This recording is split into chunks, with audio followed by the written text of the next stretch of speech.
ಇದೊಂದು ದೊಡ್ಡಹಳ್ಳಿಯ ಇತಿಹಾಸಕ್ಕೆ ಇದೊಂದು ದೊಡ್ಡ ಸಾಕ್ಷಿ ದಿನ.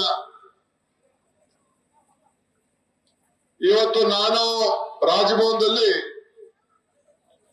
ದೊಡ್ಡಹಳ್ಳಿ ಕೆಂಪೇಗೌಡನ ಮಗ ಡಿ.ಕೆ. ಶಿವಕುಮಾರ್, ನಿಮ್ಮ ಸಹೋದರ, ನಿಮ್ಮ ಅಣ್ಣ, ನಿಮ್ಮ ಮಗ, ನಿಮ್ಮ ಬಂಧು ಅವತ್ತೇನು ಒಂದು ಪ್ರಮಾಣ ವಚನ ಸ್ವೀಕಾರ ಮಾಡಿದೆ.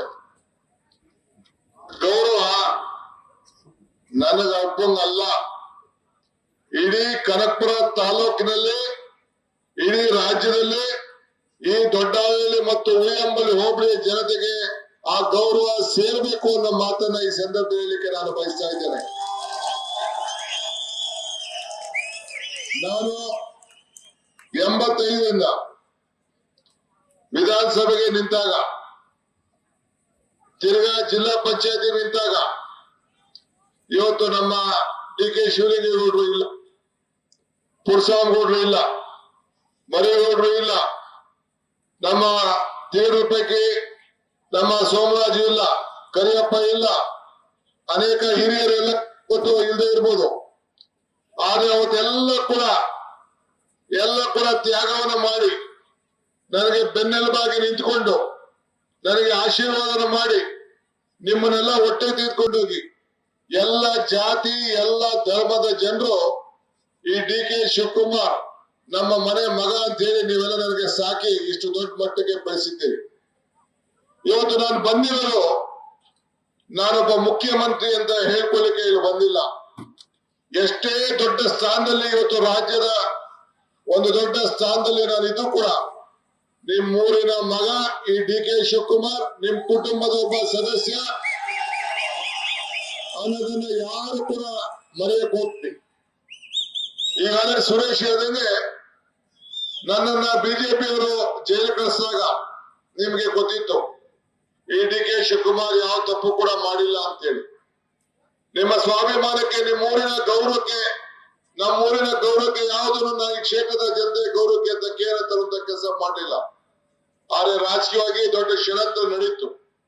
ಆದ್ರೂ ನೀವು ಪ್ರಾರ್ಥನೆ ಮಾಡಿದ್ರಿ, ನೀವು ಹರಕೆ ಕಟ್ಕೊಂಡ್ರಿ, ನೀವು ಹೋರಾಟವನ್ನು ಮಾಡಿದ್ರಿ, ನನಗೆ ಒಳ್ಳೇದಾಗಬೇಕು ಅಂತ ಹೇಳಿ ಪ್ರತಿಯೊಂದು ಮನೆಯವರು ಕೂಡ ಬಯಸಿ ನನ್ನನ್ನ ಕಳೆದ ಚುನಾವಣೆಯಲ್ಲಿ ಕೂಡ ಈ ಸಂದರ್ಭದಲ್ಲಿ ಅತಿ ಹೆಚ್ಚು ಮತವನ್ನು ಕೊಟ್ಟು ಆಶೀರ್ವಾದ ಮಾಡಿ ಈ ಅಧಿಕಾರ ಪಡಲಿಕ್ಕೆ ತಾವೆಲ್ಲ ಕಾರಣಕರ್ತರಾದ್ರಿ. ನನಗೆ ಅಧಿಕಾರ ಸಿಕ್ತು. 136 ಜನ ಆಯ್ಕೆ ಆಯ್ತು ಈ ರಾಜ್ಯದಲ್ಲಿ. ನನ್ನ ಮೇಲೆ ವಿಶ್ವಾಸವನ್ನು ಇಟ್ಟು ನಾನು, ಸಿದ್ದರಾಮಯ್ಯರು ಮತ್ತು ಅನೇಕ ಎಲ್ಲ ಮುಖಂಡಗಳೆಲ್ಲ ಒಟ್ಟಿಗೆ ಸೇರಿ ನಮ್ಮ ಚುನಾವಣಾ ಪ್ರಚಾರ ಮಾಡೋದಕ್ಕೆ ಅಧಿಕಾರ ಸಿಕ್ತು. ಒಂದಷ್ಟು ದಿನ ಲೇಟ್ ಆಗಿರ್ಬೋದು, ಆದ್ರೂ ಕೂಡ ನಮ್ಮ ಮಲ್ಲಿಕಾರ್ಜುನ್ ಖರ್ಗೆ ಸಾಹೇಬರು, ರಾಹುಲ್ ಗಾಂಧಿ ಅವರು, ಸೋನಿಯಾ ಗಾಂಧಿ ಅವರೆಲ್ಲ ಸೇರಿ ಅಧಿಕಾರ ಹಂಚಿಕೆ ಪ್ರಾಮಾಣಿಕತೆಯಿಂದ ಏನು ನಾವು ಮಾತು ಕೊಟ್ಟಿದ್ದೇವೆ ನುಡಿದಂತೆ ನಡೀಬೇಕಾಗಿದೆ ಅಂತ ಹೇಳಿ ಇವತ್ತು ಅಧಿಕಾರವನ್ನು ಕೊಟ್ಟು ಇಡೀ ರಾಜ್ಯ, ಇವತ್ತು ನೀವು ಡಿ.ಕೆ. ಅಂತ ಹೇಳ್ತೀರಿ. ಡಿ.ಕೆ. ಅಂದ್ರೆ ಯಾರು? ದೊಡ್ಡಹಳ್ಳಿ ಕೆಂಪೇಗೌಡನ ಮಗ ಶಿವಕುಮಾರ್. ಅದನ್ನ ಯಾರು ಕೂಡ ಬದಲಾವಣೆ ಮಾಡಲಿಕ್ಕೆ ಸಾಧ್ಯ ಇಲ್ಲ. ನಾನು ಟಿವಿ ನೋಡ್ತಾ ಇದ್ದೆ ಒಂದು 4-5 ದಿನದಲ್ಲಿ. ಎಲ್ಲ ಮಾಧ್ಯಮದವರೆಲ್ಲ ನಮ್ಮ ಊರಲ್ಲಿ ಬಂದು ಹೆಣ್ಮಕ್ಳಿಗೆ, ಅಂಗಡಿಯವ್ರಿಗೆ, ಯುವಕರಿಗೆಲ್ಲ ಕೂಡ ಕೇಳ್ತಾ ಇದ್ರು. ನಿಮ್ಮ ಭಾವನೆಯನ್ನು ವ್ಯಕ್ತಪಡಿಸ್ತಾ ಇದ್ರಿ. ಇಷ್ಟು ದೊಡ್ಡ ಸಂಖ್ಯೆಯಲ್ಲಿ ಬಂದು ನನ್ನ ತಾಯಂದಿರು, ಯುವಕರು, ಹಿರಿಯರು ಎಲ್ಲ ಇಡೀ ಹೋಬಳಿ ಜನ ಬಂದು ಆಶೀರ್ವಾದ ಮಾಡ್ಲಿಕ್ಕೆ ತಾವು ಬಂದಿದ್ದೀರಲ್ಲ, ನಾನು ಎಷ್ಟು ಧನ್ಯ, ಎಷ್ಟು ಪುಣ್ಯವಂತ, ಎಷ್ಟು ಭಾಗ್ಯವಂತ ಅನ್ನೋದಕ್ಕೆ ಆ ಭಾಗ್ಯವಂತರ ಶಕ್ತಿ ನಾನೊಬ್ಬ ಮಾತ್ರ ಅಲ್ಲ, ನಿಮ್ಗೂ ಆ ಶಕ್ತಿ ದೊರಕಬೇಕು, ನಿಮ್ಗೂ ಸಿಗ್ಬೇಕು. ನಿಮ್ಮ ಹೆಸರು, ನಿಮ್ಮ ಗೌರವನ ನಾನು ಕಾಪಾಡಬೇಕು ಅನ್ನೋ ದೃಷ್ಟಿಯಿಂದ ಇವತ್ತು ಇಲ್ಲಿಗೆ ಬಂದು ನಿಮ್ಮೆಲ್ಲರ ಪಾದಗಳಿಗೆ ನಮಸ್ಕಾರ ಹೇಳಲಿಕ್ಕೋಸ್ಕರ ನಾನು ಇಲ್ಲಿಗೆ ಬಂದಿದ್ದೇನೆ. ಎಲ್ಲ ಪಾದಗಳಿಗೆ ನಾನು ನಮಸ್ಕಾರ ಹೇಳಲಿಕ್ಕೆ ಬಂದಿದ್ದೇನೆ. ನೀವು ಕೊಟ್ಟಂತ ಶಕ್ತಿ ನಾನು ಮರೀಲಿಕ್ಕೆ ಸಾಧ್ಯ ಇಲ್ಲ. ನನ್ನ ಪ್ರತಿಯೊಂದು ಹೆಜ್ಜೆಯನ್ನು ಇಟ್ಟಿದ್ದೀರಿ.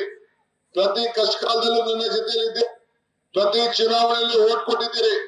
ಏನೇ ದೊಡ್ಡ ಕುತಂತ್ರ ಮಾಡಿದ್ರು ಬಿಜೆಪಿಯವರು, ದಳದವರು ಎಲ್ಲ ಸೇರಿ ಯಾವ ಕುತಂತ್ರ ಮಾಡಿದ್ರು ಕೂಡ ನೀವು ಯಾವುದಕ್ಕೂ ಕೂಡ ಚೆಕ್ಲು ಇಲ್ಲ, ಪಕ್ಲು ಇಲ್ಲ. ಇವತ್ತು ನಾನು ಹೇಳ್ತಾ ಇದ್ದೀನಿ, ಜನತಾದಳ, ಬಿಜೆಪಿ ಯಾರೇ ಇರ್ಲಿ ಅವ್ರಿಗೂ ಹೇಳ್ತಾ ಇದ್ದೀನಿ, ನನ್ನ ಮನೆ ಬಾಗ್ಲು, ನನ್ನ ಕುಟುಂಬದ ಬಾಗ್ಲು ಎಲ್ಲರಿಗೂ ಕೂಡ ತೆರೆದಿದೆ. ಇವತ್ತು ನಾನು ವಿದ್ಯಾಭ್ಯಾಸಕ್ಕೋಸ್ಕರ ಬೆಂಗಳೂರಿಗೆ ನಮ್ಮ ಅಪ್ಪ ಅಮ್ಮ ಸೇರಿಸಿದ್ರು. ಇವತ್ತು ನಾನು ಅದು ಅರ್ಥ ನನಗೆ ಆದಂತಹ ಸಮಸ್ಯೆಯಿಂದ ಜನ ವಲಸೆ ಹೋಗ್ಬಾರ್ದು ಅನ್ನೋ ದೃಷ್ಟಿಯಿಂದ ಇವತ್ತು ಏನು ನಮ್ಮ ಶಾಲೆ ಇದೆ, ಆ ಶಾಲೆಗೆ ನನ್ನ ಸ್ವಂತ ಜಮೀನನ್ನೇ ಕೊಟ್ಟು ಏನು ಹಾಸ್ಟೆಲ್ ನಾವು ಕಟ್ಟಿದ್ದೇವೆ ಅದಕ್ಕೂ ಕೂಡ ಇದ್ದಿದ್ದಂತ ನಮ್ಮ ವಶದಲ್ಲಿದ್ದಂತ ಜಮೀನನ್ನ ಕೊಟ್ಟು ಇವತ್ತು ನಮ್ಮ ಮಕ್ಕಳಿಗೆ ನನಗೆ ಯಾವ್ದು ನನ್ನ ಮಕ್ಕಳಿಗೆ ವಿದ್ಯಾಭ್ಯಾಸ ಸಿಕ್ಕಿದೆ ಅದೇ ವಿದ್ಯಾಭ್ಯಾಸ ನನ್ನ ಮಕ್ಕಳಿಗೂ ಕೊಡಬೇಕು ಅಂತ ಹೇಳಿ ಇವತ್ತು ನಾನು ಈ ಪ್ರಯತ್ನವನ್ನು ನಾನು ಮಾಡ್ತಾ ಇದ್ದೇನೆ. ಅಕ್ಷರ ಆರೋಗ್ಯ ಇವೆಲ್ಲ ಕೂಡ ಕಾಪಾಡಬೇಕು. ಅದಕ್ಕೆ ಕನಕಪುರದಲ್ಲಿ ಯಾರು ಕೂಡ ಮುಂದಕ್ಕೆ ಬೆಂಗಳೂರಿಗೆ ಹೋಗಬಾರ್ದು ಆರೋಗ್ಯ ದೃಷ್ಟಿಯಿಂದ ಅಂತೇಳಿ ಕನಕಪುರದಲ್ಲಿ ಸುಮಾರು 800 ಕೋಟಿ ರೂಪಾಯಿ ವೆಚ್ಚದ ಒಂದು ಮೆಡಿಕಲ್ ಕಾಲೇಜು ಮತ್ತು 800 ಬೆಡ್ಡಿನ ಹಾಸ್ಪಿಟಲ್ ಮಾಡಬೇಕು ಅಂತ ಹೇಳಿ ತೀರ್ಮಾನ ಮಾಡಿ ಈಗಾಗಲೇ ಈ ತಿಂಗಳು ಕೊನೆಯಲ್ಲಿ ಅದಕ್ಕೆ ಭೂಮಿ ಪೂಜೆ ಮಾಡುವಂತ ಕಾರ್ಯಕ್ರಮ ಕೂಡ ಈಗಾಗಲೇ ನಾನು ಹಮ್ಮಿಕೊಂಡಿದ್ದೇನೆ. ನಾನು ಯಾಕೆ ಈ ಮಾತು ಹೇಳ್ತಾ ಇದ್ದೀನಿ ಅಂತಂದ್ರೆ ನಿಮ್ಮ ಋಣ ತೀರಿಸಬೇಕು. ಭೀಷ್ಮ ಧರ್ಮರಾಯಗಳು ಮಾತು ಹೇಳ್ತಾರೆ, ನೀ ಋಣವನ್ನ ತೀರಿಸಬೇಕಾದ್ರೆ ತಂದೆ ತಾಯಿ ಋಣ, ಗುರುವಿನ ಋಣ, ದೇವರ ಋಣ, ಸಮಾಜದ ಋಣ, ಈ ಋಣವನ್ನ ತೀರಿಸಬೇಕಾದ್ರೆ ಧರ್ಮದಿಂದ ತೀರಿಸಬೇಕು ಅಂತ ಹೇಳಿ. ಹಂಗೆ ಈ ಊರಿನಲ್ಲಿ ಎಷ್ಟು ದೇವಾಲಯಗಳಿದೆ, ಎಷ್ಟು ಶಿಕ್ಷಣ ಇದೆ. ಈ ಊರು ನೀವೆಲ್ಲ ಎಷ್ಟೋ ಜನ ಹಿರಿಯರಿದ್ದೀರಿ, ಈ ಊರು ಹೆಂಗಿತ್ತು ಈಗ ಹಂಗಿದ್ದೆ. ಇವತ್ತು ಟೌನ್ಕಿನ್ನ ಯಾವ ಕಡಿಮೆ ಕೂಡ ಇಲ್ಲ. ಕುಡಿಯೋ ನೀರಿರ್ಬೋದು, ರೋಡ್ ಇರ್ಬೋದು, ಚರಂಡಿ ಇರ್ಬೋದು, ಎಲ್ಲ ವ್ಯವಸ್ಥೆಯನ್ನು ಕೂಡ ಏನೆಲ್ಲ ಬೇಕು ಆ ವ್ಯವಸ್ಥೆ ಎಲ್ಲ ಕೂಡ ಈಗಾಗಲೇ ನಾನು ಮಾಡಿಕೊಟ್ಟಿದ್ದೇನೆ. ವಿದ್ಯುತ್ ಶಕ್ತಿ ವಿಚಾರ ಇರ್ಬೋದು, ನಾನು ಒಂದು ಅಂತ ಹೇಳಂಗಿಲ್ಲ. ಎಲ್ಲ ಸಂದರ್ಭದಲ್ಲೂ ಕೂಡ ನಿಮ್ಮ ಬದುಕನ್ನ ಹಸನು ಮಾಡ್ಲಿಕ್ಕೆ ಇವತ್ತು ಕನಕಪುರ ರೋಡ್ ಕೆಲವ್ರಿಗೆಲ್ಲ ಬೇಜಾರಾಗಿರ್ಬೋದು, ಆದ್ರೆ ರೋಡ್ ಅಗಲೀಕರಣ ಮಾಡ್ಬೇಕಾದ್ರೆ ನಿಮ್ಮ ಆಸ್ತಿ ಮೌಲ್ಯ ಎಷ್ಟು ಜಾಸ್ತಿ ಆಯ್ತು. ಇದು ಬೆಂಗಳೂರು ನಗರ, ಬೆಂಗಳೂರು ದಕ್ಷಿಣ ಜಿಲ್ಲೆ ಅಂತ ಹೇಳಿ ಘೋಷಣೆ ಮಾಡ್ತಿದ್ದೇನೆ. ನಾವೆಲ್ಲ ಮೂತ ಬೆಂಗಳೂರಿನವರು, ಬೆಂಗಳೂರು ಗ್ರಾಮಾಂತರ ಜಿಲ್ಲೆಯವರು. ನಾನು ಜಿಲ್ಲಾ ಪಂಚಾಯತಿ ಮೆಂಬರ್ ಇದ್ದಾಗ ಬೆಂಗಳೂರು ಗ್ರಾಮಾಂತರ ಇತ್ತು. ಆಮೇಲೆ ಕುಮಾರಸ್ವಾಮಿ ಬಂದಾಗ ಅದನ್ನ ರಾಮನಗರ ಅಂತ ಸೇರಿಸಿದ್ರು. ಇದು ನಮ್ಮ ಹಕ್ಕು.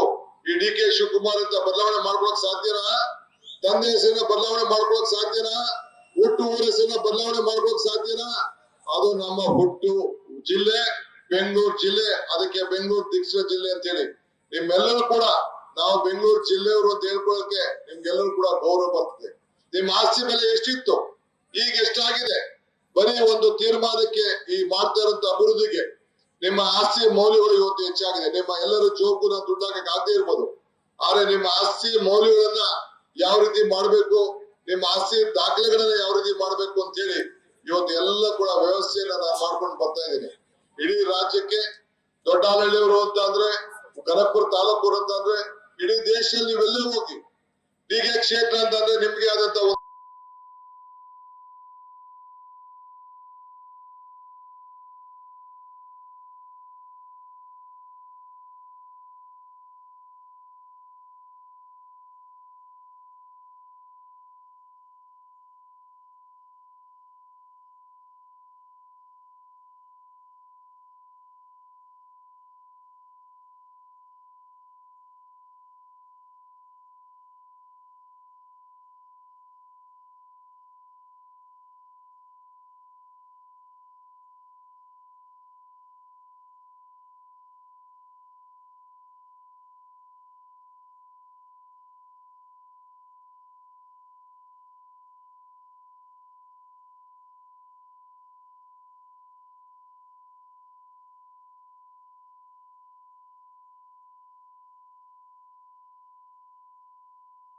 ಅನೇಕ ಎಲ್ಲ ವಟಾರಗಳಲ್ಲಿ ಎಲ್ಲ ಜಾತಿಯಲ್ಲೂ ಕೂಡ ಸುಮಾರು 100 ಜನ ನಾಯಕರುಗಳು ಕಳೆದ 40 ವರ್ಷದಿಂದ ನನಗೆ ಆಶೀರ್ವಾದ ಮಾಡಿಕೊಂಡು ಬಂದಿದ್ದಾರೆ.